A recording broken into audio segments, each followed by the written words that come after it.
माझे बाबा अशा देवतुल्य बाबांना प्रणाम करून मी माझ्या भाषणाचा विषय म्हणते, बाप एक आधारस्तंभ. करणार कशी कविता कोण तो त्यात मावत नाही, करणार कशी कविता कोण तो त्यात मावत नाही. चार ओळी सांगण्यासारखा बाप काही एवढा छोटा नाही, चार ओळी सांगण्यासारखा बाप काही एवढा छोटा नाही. अनेक व्यासपीठांवर माझी आई हाच विषय घेतला जातो, परंतु माझे बाबा मात्र उपेक्षितच राहतात. म्हणून मी आज माझ्या बाबांचीच बाजू मांडणार आहे. आमच्या घरातील ताटकणा ज्यांच्या असण्याला कुटुंबाला अर्थ आहे, प्रेमरूपी मंडपाला शिस्तीची झालर आहे, जी श्यामप्रमाणे आम्हाला अंतर्बाह्य निर्मळ ठेवते. माझ्या बाबांचे माझ्यावरचे प्रेम सांगताना मला आठवते ते रामायण. कैकेयीने रामाला वनवास दिल्यानंतर दुःख कौशल्य नाही झाले, परंतु देवत्याग मात्र पिता दशरथाने केला. शोभांना संस्कार जरी जिजामाताने दिले असले तरी शूरत्वाचे पैलू मात्र शहाजीराजांनीच पाडले. तसंच माझंही मुलगी म्हणून आईचे गुण आहेतच, पण निर्भीडता मात्र बाबांनी शिकवली. म्हणून मी आज येथे उभी आहे. माझे बाबा माझा अभिमान आहे. माझ्या पंखात शिक्षण व संस्कारांचे बळ भरताना ते कधीही कमी पडत नाही. म्हणून म्हणावेसे वाटते, दिला जन्म हा माऊलीने, तसे वाढवले प्रीतीने पित्याने. शक्य नाही ऋण फेडणे तयाचे, मानू त्याच्या अद्वैत सौख्यसाचे. वडिलांबद्दल जास्त लिहिलं जात नाही, बोललं जात नाही.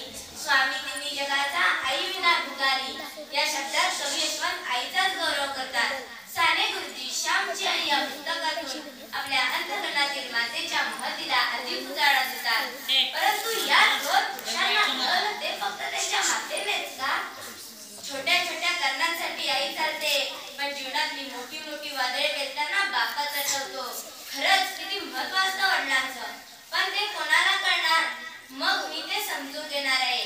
माझ्या जीवनाच्या इमारतीचे वडील पाया आहेत व त्यावर आईच्या भौतिक विटांनी मी यशाचा कळस चढविणार आहे. आताच्या रेगांवर, कपाळाच्या आट्यांवर त्यांचा विश्वास नाही, तर त्यांचा विश्वास आहे स्वकर्तृत्वावर. माझ्या बाबांप्रमाणे अनेकाचे वडील असतील. कोणाचे वडील सीमेवर देशाचे रक्षण करत असतील, तर एखाद्याचे वडील कोणाचा तरी जीव वाचवण्यात मग्न असतील. मुलांना शाळेत घडविणाऱ्या, प्रसंगी मुख्य जनावरांसाठी देवदूत बनून जाणाऱ्या माझ्या बाबांचा मला साथ अभिमान आहे. म्हणून म्हणावेसे वाटते, मेरा सन्मान पिता, मेरी ताकत है पिता, मेरी पूजा और मेरी पहचान है पिता. आपला बाप आपल्यालाच ओळखता येत नसतो. कधी तो ओळख लावत असल्यानं वाईट असतो, कधी तो पैसा नसल्यानं वाईट असतो, कधी तो रागामुळे वाईट असतो. धाकामुळे तर प्रत्येक बाप वाईटच असतो.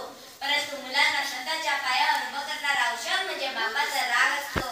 या रागामागं मुलाचं सुख करणारा हातबल एक बापच असतो, हातबल एक बापच असतो.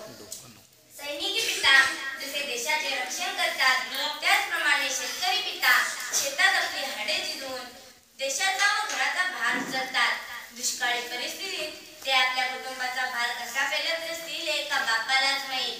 म्हणून म्हणते, माझा बाप्पा शेतकरी उभ्या जगाचा पोशिंदा, त्याच्या भाळी लिहिलेला रात्र दिस कामधंदा, रात्र दिस कामधंदा. आई वडील या एका नाण्याच्या दोन बाजू आहेत. हे नाणे परिस्थिती अनमोल ठेवा आहे. हा ठेवा मी आयुष्यभर जपण्याचा प्रयत्न करीन. ही सुंदर सृष्टी दाखविण्यास त्यांनी कोणतीही कसर सोडली नाही. अशा माझ्या बाबांना शतशः प्रणाम करून